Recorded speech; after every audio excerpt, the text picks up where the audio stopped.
हर हर महादेव, जय श्री महाकाल। तो मैं अपने सफ़र की शुरुआत अपने घर से कर रहा हूँ। तो मैं आज आपको एक नई ट्रिप पर लेके जाऊँगा। तो कौन जगह और ट्रिप का नाम मैं रास्ते में बताऊँगा। तो करते हैं सफ़र की शुरुआत हर हर महादेव, जय श्री महाकाल के साथ। तो यदि वीडियो में नए आ रहे हैं तो सब्सक्राइब कीजिएगा, और यदि वीडियो अच्छा लगे तो लाइक कीजिएगा, शेयर कीजिएगा। कमेंट में हर हर महादेव लिखना मत भूलिएगा। ये हमारा घर है, ये हमारा आज का सफ़र का साथी है। तो स्टार्ट करते हैं आज का सफ़र। जय श्री महाकाल। मैं आगे बढ़ते हुए अभी मैं पहुंचा हूं महामाया नगरी रतनपुर। और रतनपुर से ही आपको इसमें दो रास्ता दिख रहा है सामने। एक रास्ता जा रहा है ये राइट की ओर, ये आपको पाली होके निकालेगा। और ये दूसरा रास्ता जो आ रहा है केंदा की ओर, मनेंद्रगढ़ पेंड्रा होके जाता है। तो इस रास्ते में बढ़िया है। ये रास्ता थोड़ा सा 10 किलोमीटर लंबा पड़ता है। तो अब हम इस रास्ते से आगे की ओर जाएंगे और आपको आगे की ब्लॉक जाएंगे। तो आज मैं जा रहा हूँ चैतुरगढ़, इसको बोलते हैं किलो का शहर। तो बढ़ते हैं आगे और आपको आगे की ब्लॉक दिखाते हैं। अभी मैं पहुंचा हूं सिल्ली। यहीं से आपको मुड़ना है। सामने मेरी स्क्रीन पर देख रहे हैं, ये देखिए चैतुरगढ़ यहाँ से 42 किलोमीटर है। कटघोड़ा 57, पाली है ना 22, कोरबा 72 किलोमीटर। तो इस कानपुर से सीधा आएंगे वो एक रास्ता निकल जाएगा छतौना मनेंद्रगढ़ के लिए, और दूसरा पेंड्रा रोड के लिए। ये रास्ता आपको यहाँ से जाना है। से 42 किलोमीटर की दूरी पर आपका चैतुरगढ़ है, जैसा कि आप देख रहे हैं। तो चलिए करते हैं यहाँ सफ़र 42 किलोमीटर से। तो अभी मेरी गाड़ी में लिखा है कितना, ठीक है 820। मैं चालू किया था 787 पर। तो कहने का मतलब होता है 13 और 20 35 किलोमीटर आ गया हो, और 42 किलोमीटर टोटल डिस्टेंस जो है 75 किलोमीटर का है। तो बने रहिए हमारे साथ और देखते रहिए हमारी वीडियो को। चैतुरगढ़ में मिलते हैं अब आगे। तो लो जी, पहुंच गए हैं ये लाफा पहुंच मार्ग, जो कि अमरैया चौक कहलाता है, पौड़ी के आगे। अब यहाँ से हमको लेफ़्ट टर्न करना है, आगे सीधा निकल जाएगा पाली की ओर। जैसा आप देख रहे हैं बोर्ड में, ये देखिए ये चैतुरगढ़ लिखा है लाफा। और आगे जो ये लेफ़्ट टर्न है, यहीं से हमको निकल जाना है चैतुरगढ़। ये सीधा जो रास्ता जा रहा है ये निकल जाएगा पाली की ओर। तो कम से कम अभी है 36 और 23 50 किलोमीटर 49 किलोमीटर लगभग हम आ चुके हैं। और 49 मिनट का जो 25-26 किलोमीटर यहाँ से दूर होगा। ये पीछे से देखिए, ये इस रास्ते से मैं आया और हमको सीधा न जाके आगे चैतुरगढ़ पहुँच मार्ग जो लिखा है तो वहाँ हमको चलना है। तो चलिए चलते हैं आगे और देखते हैं चैतुरगढ़। टाइम हमारा ज़्यादा नहीं हुआ, कम से कम 45 मिनट के करीब पहुँचे हैं। और मौसम बढ़िया है, मस्त खुशनुमा मौसम है। अब इसी रास्ते से हमको निकलना है चैतुरगढ़ के लिए। तो देखिए आगे चलते हैं। फिर हम पहुंच गए यहाँ से लाफा से कुछ किलोमीटर आगे, ये लिखा है चैतुरगढ़ पर्यटन स्थल। और इसी रूट से हमको आगे जाना है। इस रूट से हम आए हैं और इसी रूट से अब आगे जाना है हमको। एक रूट सीधा निकल जाता है, हालांकि जगह जगह बोर्ड लिखा हुआ है। और यहाँ पर चैतुरगढ़ कितना किलोमीटर है देखते हैं आगे लाफा। तो चलिए अब आपको भी आगे की वीडियो बनाते हैं, और इसी रूट से हम चैतुरगढ़ आगे की ओर जाते हैं। 18 किलोमीटर की दूरी पर है। लाफा से हमने टर्न लिया। अब देखिए यहाँ से खूबसूरत पहाड़ी, चैतुरगढ़ की पहाड़ी दिखाई दे रही है। अब ये कुछ लोग भी पिकनिक के लिए जा रहे हैं। और देखिए इसीलिए इसको कश्मीर ही कहा जाता है, क्योंकि यहाँ का टेम्परेचर रिमेंस कांस्टेंट, माने यहाँ का टेम्परेचर कांस्टेंट बना रहता है, चूँकि इसी पहाड़ी की वजह से। देखिए कितनी खूबसूरत पहाड़ी है, बिल्कुल कश्मीरी घाटी है। तो आप मेरे पिछले वीडियो में जाके देखेंगे, जो मैं कश्मीर का काफ़ी खूबसूरत दृश्यों का भी इसमें वो किया हूँ। तो ये देखिए पतला रोड है, इसी पतले रोड से हमको निकलते जाना है। तो आप मेरे चैनल को लाइक कीजिए, सब्सक्राइब कीजिए, और देखते हैं आगे अब चैतुरगढ़ की पहाड़ी कैसे कश्मीर है। और देखिए ये सब गांव हैं, और अब इसी रास्ते से हमको निकलना है आगे की ओर। थोड़ा सा जूम करते हैं।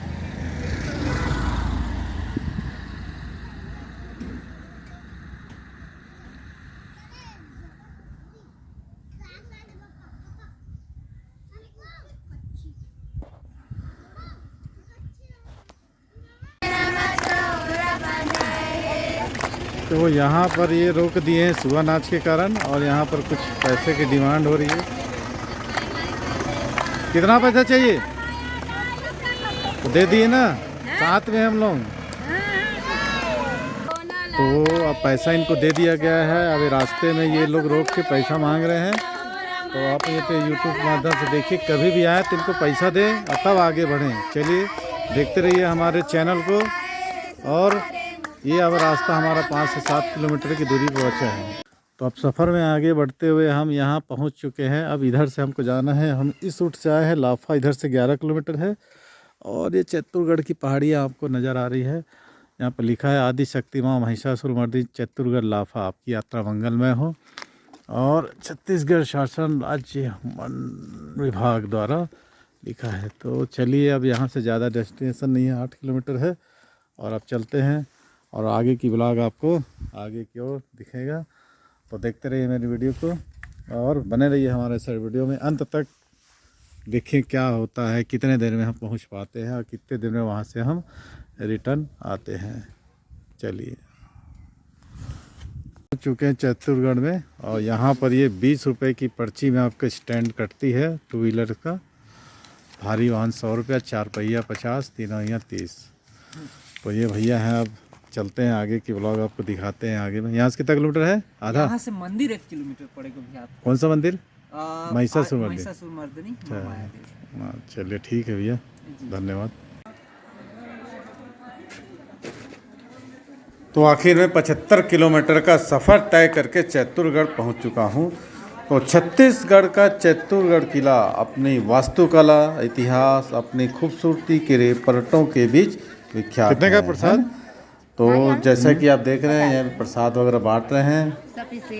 बांटने का मतलब प्रसाद आप यहाँ पर खरीद सकते हैं। सामने का गेट है जो कि बंद रहता है और जो विशिष्ट अतिथि हैं उनके लिए ही खोला जाता है या फिर कामगारी के लिए।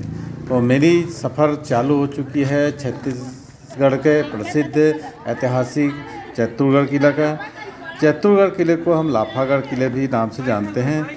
और यह किला जो है छत्तीसगढ़ के 36 किलों में से एक है। ठीक, छत्तीसगढ़ का किला जो है 36 किलो में से एक है। और छत्तीसगढ़ का किला जो है 5 किलोमीटर वर्ग के क्षेत्रफल में यह फैला हुआ है।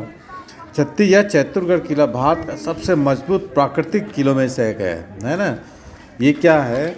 एक नेचुरल किला है और यह एक मजबूत किलों में से ही एक माना जाता है। The Chhattisgarh is situated around 70 kilometers away from Korba town. It's 1525 kilometers north of Pali and situated at a height of 3060 feet on the hilltop. It was constructed by Raja Prithvidev I. Archaeologists consider it as one of the strongest natural forts, since it protected by strong natural walls. Only at some places walls having been built. The fort has 3 main entrance होगा, जिसको हम बताएंगे। तो ये मैं बता रहा था, चित्तौड़गढ़ किला क्या है, 5 किलोमीटर के वर्ग में फैला हुआ है। यह किला भारत के सबसे मजबूत प्राकृतिक किला में से एक कहते हैं इसको। जो भारतीय पुरातत्व संरक्षण जो है, इसके द्वारा यह संरक्षित किला है। आप देख रहे हैं, देखिए लोग आज छुट्टियां हैं, इस वजह से स्कूल के कुछ बच्चे भी आ रखे हैं और ये चले जा रहे हैं मस्त से, अपनी मस्ती से चले जा रहे हैं। मैं बता रहा था कि ये जो किला है ये 3060 फीट की ऊंचाई पर पहाड़ी पर बसा हुआ है। तो कोरबा से अब आना चाहते हैं तो 70 किलोमीटर पड़ेगा और पाली से मात्र 19 किलोमीटर की दूरी पर पड़ता है। जैसे मैं रास्ते में आपको दिखाते आया हूँ कि रतनपुर से 2 रास्ता जाता है, एक पाली से और एक सिल्ली से होकर पौड़ी से होकर जाता है। तो आप दोनों रास्ते में कोई सा रास्ता चूज़ कर सकते हैं। वो रास्ता मेन हाईवे जाता है और ये रास्ता साइड से निकल जाता है। तो कहने का मतलब होता है कि चित्तौड़गढ़ जो है अपनी प्राकृतिक दृश्यों से भरपूर है और इसमें से 3 रास्ता है ना। ऊपर में मैं आपको महिषासुरमर्दिनी का मंदिर बताऊंगा कि महिषासुर का मर्दिनी भी यहाँ पर है। और ये चित्तौड़गढ़ जो है देखिए वन संपदा से भरपूर है और नाना प्रकार की पेड़ और जड़ी बूटियों, औषधियों और वन्य जीव जंतु से ये भरा हुआ है। तो किले का सफ़र हमारा तो रोमांचकारी रहा है। अगर आप बरसात के सीज़न में आते हैं तो बरसात के समय किले का सफ़र करने में, तय करने में और मज़ा ही आता है। चित्तौड़गढ़ किले को हम अब बनाने की बात रही तो इसे चित्तौड़गढ़ को राजा पृथ्वीदेव ने बनाया था, जो कि कलचुरी 1821 से 1069 ईस्वी में हुआ है। किले के अंदर जाने के लिए हमको 3 रास्ते पड़े। आगे मैं आपको दिखाऊंगा कि 3 रास्ता कौन कौन सा है। पहला है मेनका, दूसरा हुंकारी और तीसरा सिंह द्वार। देखिए यहाँ से व्यू हमारा कितना मस्त व्यू जाता है। थोड़ा दूरी पर मैं आपको दिखाते आ रहा हूँ कि इतना अच्छा दृश्य है, इतना बढ़िया दृश्य है कि इसको क्या बताएं।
ये जो शॉर्टकट रास्ता है।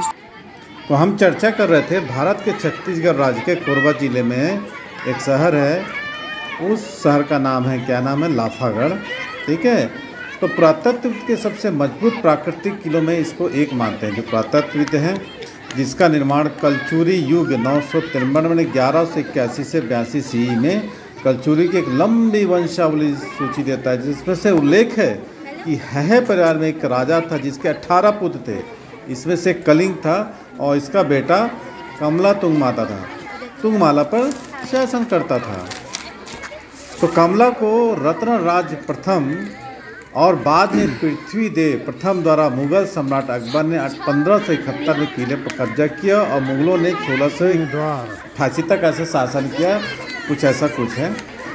तो मैं ये बता रहा था कि ये जो किला है ये मजबूत प्राकृतिक किलों में से एक है, और यह जो है लाफागढ़ में स्थित है।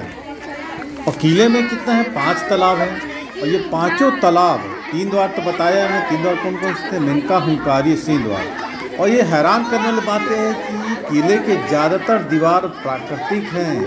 इट मीन्स दैट कि नेचुरल, मतलब प्राकृतिक तौर पर निर्मित है। वहीं किले के अंदर कुछ दीवारों का निर्माण हुआ है। अब मैं ये देखिए, ये जो है ये सिंह द्वार है। सिंह द्वार जो है ये किले की बनावट देखिए नीचे। मैं अपने इसका एक अलग वीडियो आप लोगों के लिए बना दूंगा सिंह द्वार का। अभी आगे चलते हैं। मैं बोला था 5 जो तालाब हैं वो तालाब किले के ऊपर हैं, जिसमें से 5 तालाब में 3 तालाब हमेशा क्या होता है, फील्ड ऑफ रहते हैं, मतलब लबालब पानी से भरे रहते हैं। मैं आपको दिखाऊँगा अलग से इसी वीडियो में। यानी कि 5 तालाबों में हमेशा पानी भरा रहता है, 3 तालाबों में। तो इन 5 तालाब के नाम गिराते हैं। ये देखिए ये सिंह द्वार है, तो हम चर्चा करें तालाब का, सिंह द्वार का बाद में चर्चा करेंगे। तो तालाबों में से 3 तालाब में पानी भरे रहते हैं। 5 तालाब का नाम बताऊँ आपको। पहला है गरगज, दूसरा है सूखी तालाब, तीसरा फेकड़ा सवाल, और थोड़ा भूखी डबरी, और 5वां है सिंही तालाब। इनमें से गरगज, सूखी तालाब, फेफड़ा तालाब में पानी हमेशा ही फिलअप रहता, देखेंगे आप। तो गरगज तालाब यानी गरगज पहाड़ी के नीचे बसा है। अब आप यहाँ हम घूमने फिरने भी जा सकते हैं, मैं आपको दिखाऊंगा वहाँ पर गरगज पहाड़ और सुखद पहाड़ का। अब आगे चलेंगे अब तो महिषासुरमर्दिनी आपको थोड़ी देर में आएगा। तो ये महिषासुरमर्दिनी को कलचुरी शासक, जिसको मैंने पहले जिक्र किया था, राजा पृथ्वीदेव के द्वारा बनाया गया था। सन कौन सा था, 1069 में। देखिए बंदर आप अंदर वन्य जीवों से प्यार करेंगे तो भी आपको प्यार है। देखिए गाड़ी जो जा रही है ये स्पेशली काम करने वाले होंगे या हो सकता है कुछ वहीं के ट्रस्ट समिति के होंगे। तो हम बात कर रहे थे महिषासुरमर्दिनी की, अब आने वाला ही है कि कलचुरी शासक ने पृथ्वीदेव द्वारा बनाया गया था 1069 में। ये हम प्रवेश कर चुके हैं। खैर देखिए मंदिर को नागर शैली में बनाया गया है और इस शैली की विशेषता है कि ये विमान की तरह बनाया गया है। इसकी मुख्य भूमि आयताकार है जिसके बीच के दोनों ओर क्रमिक विमान होते हैं। तो ये पहुंच चुके हैं हम मंदिर तक और सामने महिषासुरमर्दिनी मर्दिनी है और इसी वजह से तो सामने इसका पूरा आकार महिषासुरमर्दिनी का बना मंदिर है। जाता है।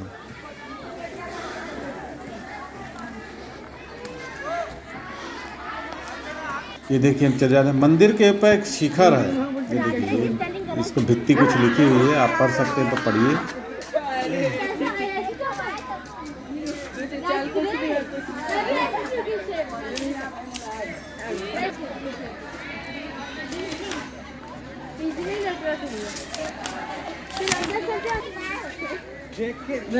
तो सामने दूर से आप देख रहे हैं कि इनका आकार कौन सा है, नागर शैली में हुआ है और मंदिर के ऊपर शेखर है जिसको हम रेखा शिखर कहते हैं।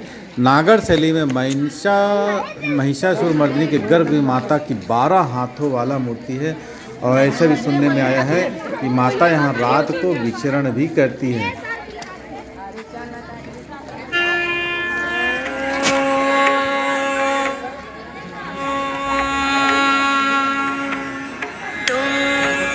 दुर्गाय नमः।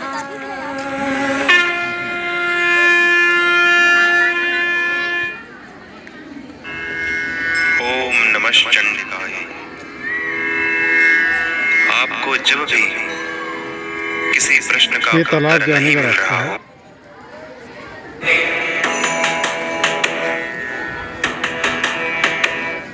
शुभ शुभ गर्जनी प्रचंड मुंड खंडनी बने रणे प्रकाशिनी भजामि विंध्यवासिनी। त्रिशूल मुंडधारिणी धरा विघातहारिणी गृहे गृहे निवासिनी भजामि विंध्यवासिनी।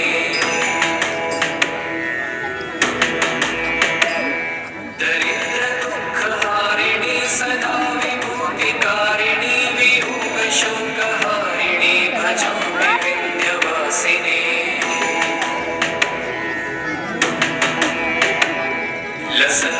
लसत्सुलोललोचनं लतासनं वरप्रदं कपालशूलधारिणी भजामि विंध्यवासिनी।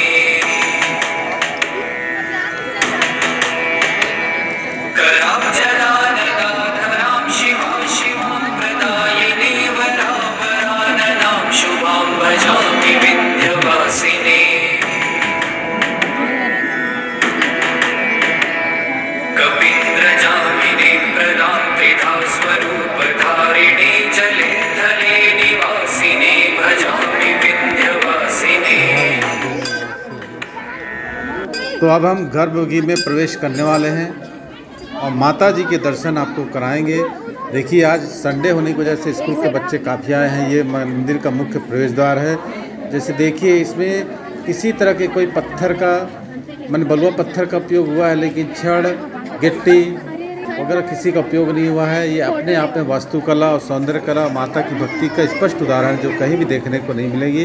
अब देख रही है कि कैसे टिका हुआ है, हालांकि थोड़ा सा तिरछा हुआ है, लेकिन माता की असली महिमा है। यह मंदिर टिका हुआ है। तो आप लोग भी आइए दर्शन कीजिए। ये देखिए यहाँ पर वास्तुकला का और मूर्ति कला का अद्भुत नमूना है जो कहीं आपको देखने को नहीं मिलेगा। तो आप भी दर्शन कीजिए माँ महिषासुरमर्दिनी के। और यदि आप चैनल में नए आ रहे हैं तो लाइक कीजिए और जय माँ महिषासुरमर्दिनी लिखना न भूलिए। तो अब हम भीतर प्रवेश करते हैं। आपको भी माँ दुर्गा के दर्शन कराएंगे, लेकिन कोई दर्शन नहीं करा सकता, लेकिन आपको मैं आज महिषासुरमर्दिनी के दर्शन कराऊंगा। प्रेम से बोलो जय माता दी।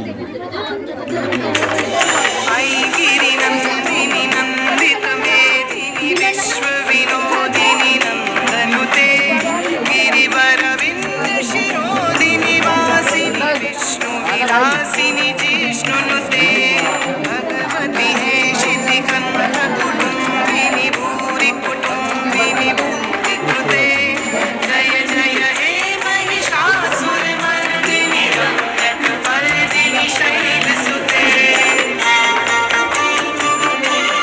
गर्भगृह को देखिए कितना आकर्षक है, और इसमें किसी तरह का कोई से पत्थर को रख के बनाया गया है, एक के ऊपर एक पत्थर को रख के बनाए हैं। बड़ी मुश्किल से आप लोगों के लिए वीडियो में पहुंचाने का प्रयास किया हूँ।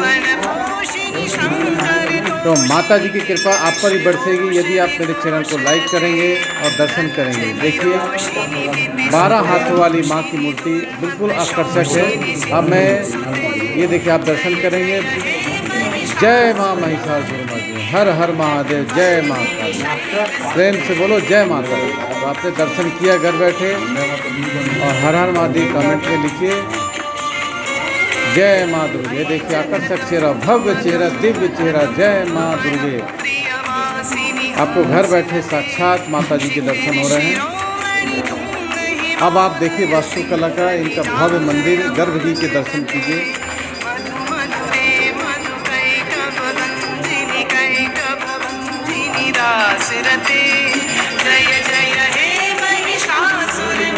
आपको इतने भीड़ में मैं दर्शन करने का पूरा प्रयास किया है। ये मेरे ही चैनल में आपको मिलेगा, सिर्फ मेरे ही चैनल में। मैं इस दावे के साथ बोल सकता हूँ। या आप यदि हमारे चैनल देखेंगे तो ऐसे ही नए नए वीडियो ऑल इंडिया में जहाँ भी जो जो देवी देवता हैं, खासकर भोलेनाथ और माता जी के दर्शन में कराते रहूँगा, ये मेरा आपसे वादा है। अब हम नीचे उतरते हैं। देखिए भव्य प्रांगण है, काफ़ी भक्तों की संख्या पहुँची है। अब धूप अगरबत्ती से यहाँ का माहौल एकदम भक्तिमय हो गया है। अब देखिए एक बार और शिखर के मंदिर के दर्शन कर लीजिए। ये देखिए इसको रेखा शिखर कहते हैं।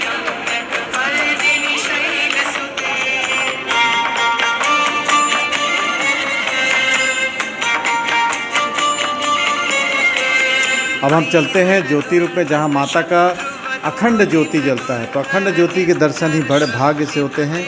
तो आप भी दर्शन कीजिए अखंड ज्योति के। माँ महिषासुरमर्दिनी कहते हैं कि माता जो है महिषासुर का वध करके कुछ दिन यहाँ पर विश्राम को ठहरी थी, जिसका साक्षात प्रमाण यहाँ पर मिलते हैं। जहाँ माता रात को कभी कभी किसी भी राहगीर को दिखती यहाँ पर घूमते हुए, विचरण करते हुए। कई लोगों का स्पष्ट प्रमाण है। मैं भी वहाँ के स्थानीय नागरिकों से मिला तो उनका कहना भी यही था।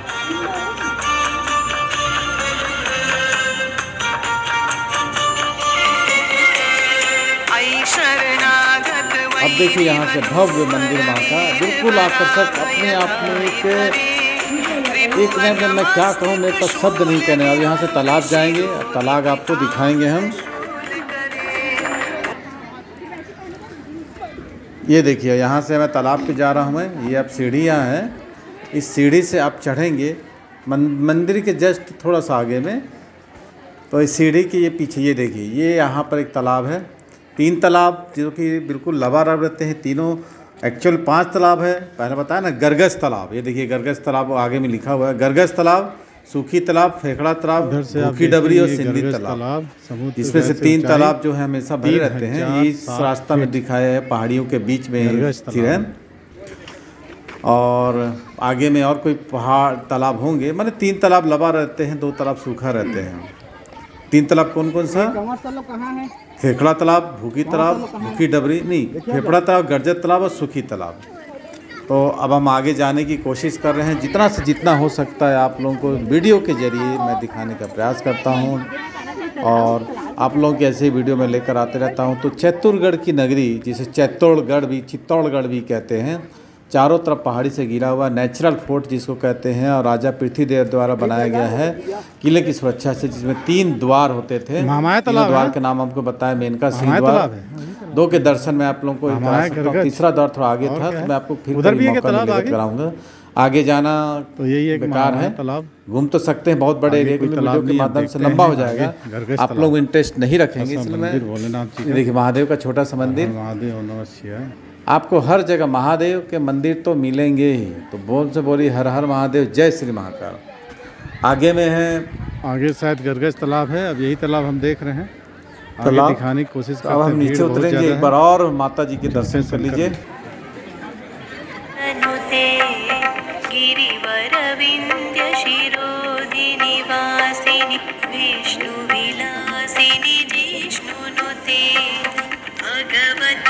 अब हम